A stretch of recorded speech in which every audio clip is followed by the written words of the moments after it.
There once was a hamster who answered to Clive.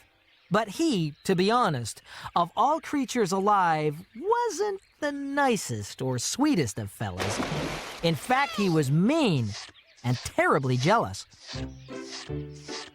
When he saw a big cake with a very small rabbit, Clive licked his lips and said, "I must have it. Ooh, that looks tasty. Ooh, that looks sweet." So Clive scared the rabbit, who beat a retreat. Making sure that the candles were all blown out first, Clive stuffed in the cake till his cheeks nearly burst. When the rabbit returned, he looked round and round. He looked behind Clive. Then he looked on the ground. "Where is my cake? Where can it be?" Clive shrugged his shoulders. "Don't look at me." Then Clive turned on his tail and went off in a huff, and would have gone home, but cake wasn't enough.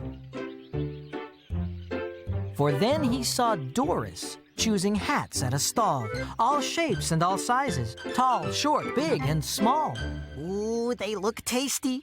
Ooh, I'd look cool if I had all that headwear and wore it to school. So Clive gave her a scare, which frightened her off, then snatched up the hats and had a quick scoff. When Doris returned, she looked round and round. She looked behind Clive. Then she looked on the ground. "Where are my hats? Where can they be?" Clive shrugged his shoulders. "Don't look at me." Now Clive would have gone home had he not heard the sound of some kind of music shaking the ground. And he spotted a gerbil, whose name was Young Dean, with a bass-boosted boombox type music machine. Ooh, that looks tasty. Ooh, that looks neat. So Clive scared the gerbil, who beat a retreat. When the gerbil returned, he looked round and round. He looked behind Clive. Then he looked on the ground. "Hey, where's my music? Where can it be?" Clive shrugged his shoulders. "Don't look at me."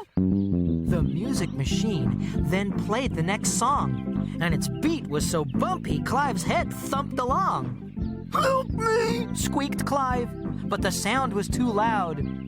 The gerbil was singing and dancing around. "My head is exploding," said Clive in distress. "I must stop the music. I want to confess." So that's what Clive did. He emptied his cheeks, and out tumbled things they'd been missing for weeks. Doris said, "Clive, all this stealing and stealth has not really hurt us. You stole from yourself. This cake and those hats and that tape machine too were part of a party we were planning for you." Clive saw he'd been selfish, whilst they'd all been caring. "Instead of my stealing, I could have been sharing." Clive said he was sorry and was good all that week, so they still threw a party and played hide and seek. The rabbit hid first. Where could he be? Clive shrugged his shoulders. "Don't look at me."